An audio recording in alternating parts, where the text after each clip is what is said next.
High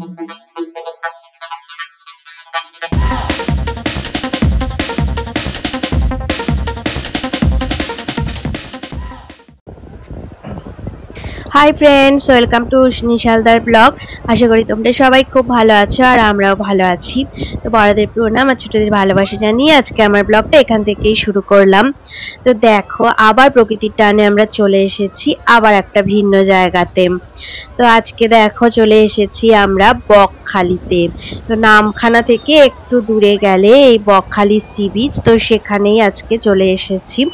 অনেক দিন থেকে মনে মনে হচ্ছিল যে কবে বকখালি যাব, তো কোনোদিনই আমরা আসিনি, অনেক কাছাকাছি থাকি, তাও কোনোদিন আসা হয়ে ওঠেনি। তো আজকে আমরা দেখো একদম আজকে ঠিক করলাম চলে আসব, তো আজকেই চলে এলাম বকখালিতে। তো চলো তোমাদের সাথে বকখালির আজকে ঘোরাফেরা খাওয়া দাওয়া সবটাই তোমাদের সাথে শেয়ার করব। কোথায় কোথায় গেলাম, কি কি দেখলাম, সবটা তোমাদের সাথে শেয়ার করে নেব। তো ঘোরার ইচ্ছা তো সবারই হয়। তো দেখো এই যে উষ্ণিসের কি যে মজা হচ্ছে, ও আসেনি কোনোদিন বকখালি সি বিচে। ও তো বলেই ছিল এসে আমি স্নান করব, কিন্তু যেহেতু অনেকটা মানে দূরে আছে সমুদ্র, মানে দেখো কতটা দূরে চলে এসেছে, তো অনেকটা হেঁটে আমাদেরকে আসতে হয়েছিল।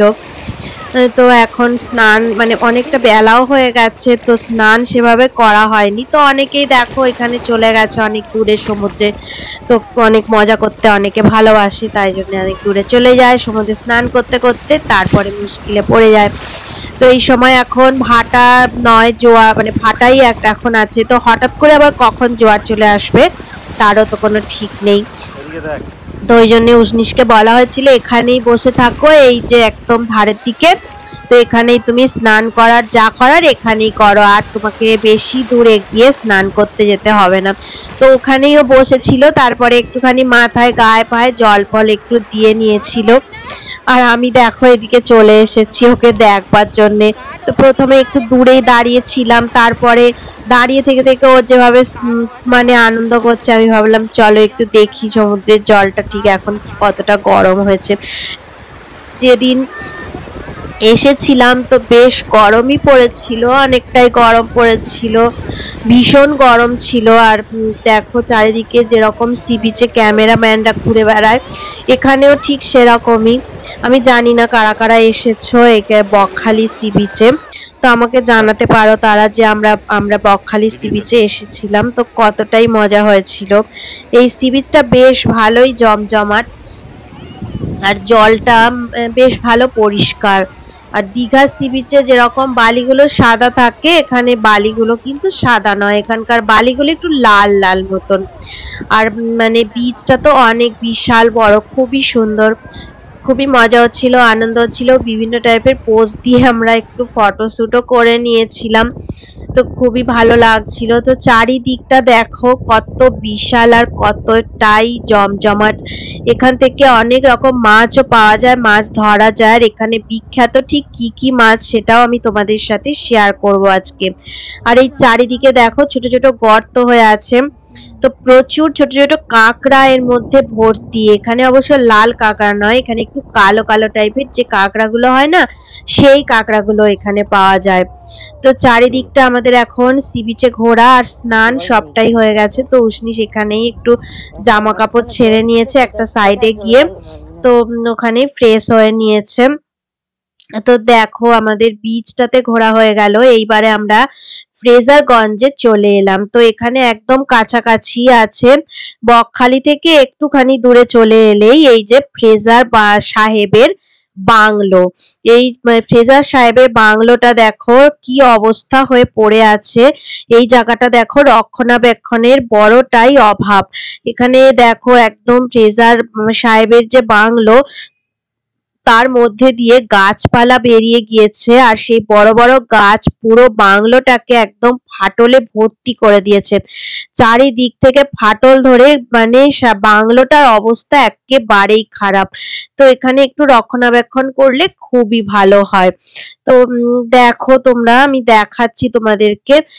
ওনার বাংলোর আর কিছুই নেই, মানে ওখানে ভিতরে তো এন্ট্রি করতে দেওয়াই হয় না।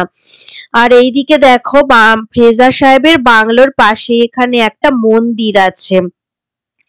তো আমরা দেখি মন্দিরটার ভিতরে চলো, আমি তোমাদেরকে দেখাচ্ছি, আমাদের সাথে ভিতরটায় চলো। তো একটু বাইরের দিকে দেখো, আমরা জুতো খুলে মন্দিরের বারান্দার উপর উঠে গেলাম। তো এই মন্দিরটা হচ্ছে মা গঙ্গা দেবীর মন্দির। এইখানটাতে এই মন্দিরটা খুবই বিখ্যাত মন্দির, বিকেলে করে অনেক অনুষ্ঠান হয় আর পুজো আচ্ছা হয়। কিন্তু যেহেতু আমরা একদম দুপুরের দিকে মন্দিরে এসেছি, তো মন্দিরের দরজা তো বন্ধ হয়ে গেছে, সকালবেলা পুজো করে পুরোহিত চলে গেছে। আর অনেকটা বড় জুম করে মন্দিরটা ভেতরটা একটু দেখাবো তোমাদেরকে, আমাদের সাথে তোমরাও দেখে নাও মন্দিরে মা গঙ্গা দেবীর মন্দিরটা ঠিক কিরকম আর মা গঙ্গা দেবীকে ঠিক কেমন দেখতে। তো সুন্দর করে ভিডিও তোমাদের জন্য আমরা তুলে নিয়ে এসেছি। তো দেখো মা গঙ্গা দেবীর মূর্তিটা বসানো আছে, তো কত সুন্দর আর কত বড় দেখো মূর্তিটা। আর উপরে দেখো মাথার কাছে মা গঙ্গা দেবী, এই যে দেখো মা গঙ্গা দেবী, উনি হচ্ছে মাছের ওপরে অধিষ্ঠান করেন। আর এই দিকে মাথার কাছে দেখো শিব ঠাকুরের একটা ছবি রয়েছে, আর দেবী মায়ের এই মূর্তিটা এখানে প্রতিষ্ঠিত। আর এখানটায় দেখো পায়ের দিকে কিছু সখীর অবস্থান আছে, মূর্তি করে রাখা আছে। আর এইখানে দেখো মা মনসা দেবীর একটা মূর্তি স্থাপিত আছে। আর এই যে ছোট করে গণেশ আছে। আর এই যে দেখো এটা ভগীরথের মূর্তি, তো ভগীরথের হাতে দেখো শঙ্খ আছে।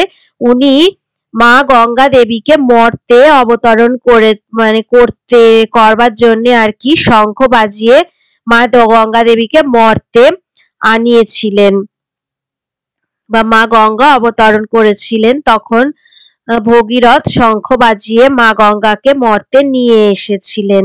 আর এই দিকে দেখো এটা একটা উইন্ড মিল, উইন্ড মিলটা মানে আমরা উইন্ড মিলের কাছেই এসেছিলাম। তো এখানেই ওই ফ্রেজার সাহেবের বাংলো, এটার নাম, জায়গাটার নাম ফ্রেজারগঞ্জ। তো এখানেই দেখো একটু হেঁটে এগিয়ে যেতেই দেখলাম এটা একটা শুটকি মাছের মার্কেট, মানে যেটা ড্রাই ফিশ বলা হয়। তো সেই ড্রাই ফিশের একটা বিশাল মার্কেট আছে এখানে, বিভিন্ন অনেক রকম দোকান পাওয়া যায়, যে দোকানগুলোতে এই যে প্রত্যেকটা দোকানেই কিন্তু এই ড্রাই ফিশ পাওয়া যায়, মানে শুটকি মাছ যেটাকে আমরা বাংলা ভাষায় চলতি কথায় বলি। তো এইভাবে দেখো শুটকি মাছগুলোকে ঝোলানো অবস্থায় রয়েছে। আর এইগুলো হচ্ছে চিংড়ি মাছের শুটকি। তো বিভিন্ন সাইজের চিংড়ি মাছের শুটকি রয়েছে, ছোট বড় বিভিন্ন রকমের শুটকি মাছ এখানে পাওয়া যায়। আর এই দেখো কত বড় সাইজের মাছও, এগুলো মাছগুলোর নাম বলেছিল, আমাদের অতটা মনে নেই, যে মানে কাতলা টাতলা এই ধরনের রুই মাছও এগুলো শুটকি হিসাবে ওরা তৈরি করে। তো এগুলো তো বিদেশে রপ্তানিও হয় এখান থেকে, এটা মানে বিশাল একটা বিজনেস মার্কেট। তো এখানে দামও অনেক কম, মানে আমরা কিনেছিলাম চিংড়ি আর কিছু চিংড়ি মাছ, ছোট বড় চিংড়ি মাছের শুটকি, আর দামটা অনেকটাই কম। আর এইদিকে দেখো এরপরেই আমরা চলে এলাম আরো কিছুটা দূরে হেনরিস আইল্যান্ড বলে একটা জায়গাতে। তো হেনরিস আইল্যান্ড জায়গাটা হেনরি সাহেব ইনি হচ্ছে, বা এটা হচ্ছে দ্বীপটা তৈরি মানে করেছিলেন আর কি, পৌঁছেছিলেন, তো ওনার নাম অনুসারে তো হেনরি আইল্যান্ড নাম দেয়া হয়েছে। আর এইখানে বিভিন্ন টাইপের দোকানও আছে, চা বিস্কুট খাওয়ার দোকান থেকে শুরু করে, মানে বিকেলে পৌঁছেছিলাম, দোকানগুলো খুলেও গিয়েছিল। আর একটু ওই দ্বীপটা, তো হেনরি আইল্যান্ড মানে বুঝতে পারছো এটা একটা আলাদা দ্বীপ। তো দ্বীপে যেতে গেলে কোনো বোট বা কিছু করে যেতে হয় না, এই দ্বীপে যেতে গেলে একটা সরু মতন রাস্তা আছে, সেই রাস্তাটাই হচ্ছে দ্বীপটার মানে ল্যান্ডকে যুক্ত করেছে। সেই রাস্তা দিয়েই আমরা চলে যাব আর তোমাদেরকে দেখাবো যে কিভাবে আমরা এই দ্বীপটাতে পৌঁছালাম, হেনরি আইল্যান্ডে পৌঁছালাম। আর এই দিকে দেখো কত সুন্দর এই বাংলোগুলো, ছোট ছোট করে কটেজ বা বাংলো ছোট ছোট করে বানিয়ে রেখেছে, এইগুলো হচ্ছে এরা ভাড়া দেয়, এখানে পাওয়া যায়। তো দেখো ছোট ছোট ভিলা, ছোট ছোট কটেজ তৈরি করেছে, আর কিছু আবার বানানো হচ্ছে, মানে আন্ডার কনস্ট্রাকশনের কাজ হচ্ছে। আর অনেক বাংলো মানে বাংলো বা কটেজ এগুলো বানানো হয়েও গেছে। তো এইগুলো এখানে ভাড়া পাওয়া যায়। কারোর ইচ্ছা হলে এখানে এসে থাকতেও পারো, কেউ কেউ থেকে আর কি পুরো হেনরি আইল্যান্ডটা ঘুরতে পারো। তারপর হচ্ছে বকখালি সি বিচ, ফ্রেজারগঞ্জ, বিভিন্ন জায়গায় যেতে পারো। তো এখানটায় দেখো বিশাল বিশাল জলাশয়। তো এই জলাশয়ের নাম হচ্ছে ভেরি। তো ভেরির মধ্যে হচ্ছে বিভিন্ন টাইপের মাছ চাষ হয়, আর ছোট ছোট চিংড়ি, বড় সাইজের চিংড়ি, এই ধরনের ছোট ছোট মানে আরো মাছ, বিভিন্ন টাইপের মাছ এখানটায় চাষ হয়। মানে যেহেতু এটা একটা মানে সাগর টাইপের, তো এখানে বিভিন্ন টাইপের মাছ, চিংড়ি এগুলো সবই চাষ হয় এই ভেরিগুলোতে। শুধু একটা ভেরি নয়, আমরা এই হেনরি আইল্যান্ডে যেতে গিয়ে এই রকম মানে বড় বড় অনেক ভেরি দেখেছি, ছোট বড় অনেক ভেরি দেখেছি। আর এখানে দেখো গাছপালাগুলো, ফুলগুলো কত সুন্দর, নাম না জানা এখানে অনেক ফুলের গাছ আছে। নারকেল গাছ তো আছেই, আর তার সাথে প্রচুর ফুলের গাছ আছে। এত সুন্দর এই জায়গাটা না, কেউ না আসলে বিশ্বাসই করবে না। তো যথেষ্ট সুন্দর জায়গা। তো অনেক দিন ধরে ভাবছিলাম আসবো আসবো, এসে যে কতটাই ভালো লাগছে তোমরা ভাবতে পারবে না। তোমাদের সাথে শেয়ার করতে পেরে তো আমার আরো ভালো লাগছে। ভালো করে ভিডিওটা তৈরি করেছি যাতে তোমরাও ভালো করে আমাদের সাথে এনজয় করে দেখতে পারো। তো চলো দেখি, এবারে আমরা সামনের দিকে এগিয়ে চলেছি। তো একদম হেনরি আইল্যান্ডের কাছাকাছি প্রায় পৌঁছে গেছি। এইবারে আরেকটু গেলে আমরা চলে আসবো। এখানে দেখো আর একটা জলাশয় তোমাদেরকে দেখানোর চেষ্টা করছি। খুব ছোট জলাশয় নয়, দেখো এগুলো অনেক বড় বড় ভেরি, আর অনেক সুন্দর জলাশয়। তো দেখো একদম কাছেই চলে এসেছি। এখানে একটু টিকিট কেটে তোমাদেরকে ভিতরে এন্ট্রি করতে হবে। তো লেফটের দিকে একটা টিকিট কাউন্টার ছিল, সেটা তোমাদেরকে দেখানো হয়নি। তো এখানে টিকিট কেটে আমাদেরকে এখানে ঢুকতে হয়েছে। আর ছোট বা টোটো বা গাড়ি এগুলোর জন্য ওরা কিছু অল্প চার্জ করে, আর বড় গাড়ির জন্য একটু বেশি চার্জ করে। তো এখানে দেখো সুন্দরী গরান গেয়েও যে গাছগুলো মানে পাওয়া যায় আর কি, ম্যানগ্রোভ টাইপের অরণ্য, সেগুলো তো এখানে প্রচুর আছে। আর লাল লাল যে পাতাগুলো কত সুন্দর যে দেখতে লাগছে না, কি আর বলবো।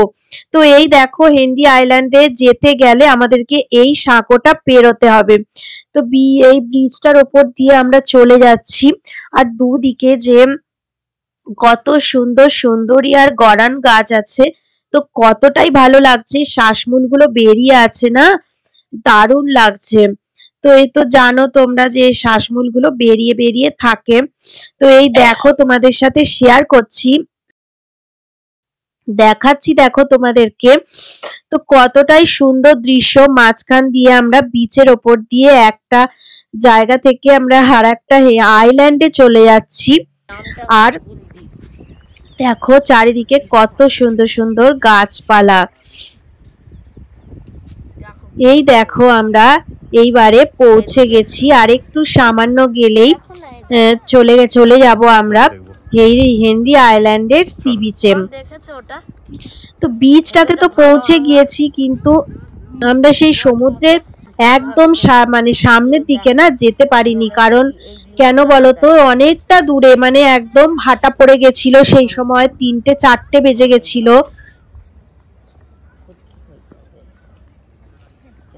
একদম ভাটা পড়ে গেছিল, তো তাই জন্য কি বলতো একদম যে বিচে মানে বিচে গিয়ে পৌঁছেছি, কিন্তু একদম সমুদ্রের ভেতরে যেতে পারিনি, যেহেতু বকখালি সমুদ্র গিয়ে এনজয় করে এসেছি। আর তো মানে অত দূরে যাওয়ার প্রয়োজন নেই। আমরা দেখাচ্ছি, দেখো দেখতে পাচ্ছ অবশ্যই তোমরা, সমুদ্রটা দেখো কতটা দূরে চলে গেছে। ভাটার জন্য না সমুদ্র অনেক দূরে চলে গেছে, আর কতটা জমজমাট দেখো। এই বীজটা মানে সবাই এসছে, আর আজকে একটা ছুটির দিন ছিল, সেই দিন দেখে আমরা আবার এসেছি। তো ওই জন্য অনেকটা বিশাল জমজমাট হয়ে আছে। আর এইদিকে দেখো ছেলে চুপচাপ দাঁড়িয়ে, এখানে একটা দেখো মানে জল এদিক থেকে একটা স্রোতের মতো চলে যাচ্ছে, আর ও দেখো পা চুপিয়ে বসে আছে। ও নাকি এখন সমুদ্রে যাবে, আবার সমুদ্রে যাবে। ও সমুদ্রে ঘুরে ঘুরে আর হয় না, মাথা পাগল হয়ে যাবে পুরো। তো যাই হোক, এবারে চলো আমি ব্লগটাকে এন্ড করে দিচ্ছি। আজকে যদি ভিডিওটা ভালো লেগে থাকে তাহলে অবশ্যই লাইক দেবে, শেয়ার করবে আর কমেন্ট করে আমাদেরকে জানাবে তোমাদের কেমন লাগলো। তোমরা সবাই ভালো থাকো, সুস্থ থাকো আর আমাদের সঙ্গে এই চ্যানেলে জুড়ে থাকো। এতক্ষণ ধরে ভিডিওটা দেখার জন্য তোমাদের অনেক অনেক ধন্যবাদ আর পুরনো বন্ধুদের অনেক ধন্যবাদ। নতুন যারা বন্ধু আছো তারা চ্যানেলটা সাবস্ক্রাইব করে আমার পাশে থাকবে। আজকের মতো টাটা, পরে আবার নতুন ভিডিও নিয়ে তোমাদের কাছে আবার চলে আসবো।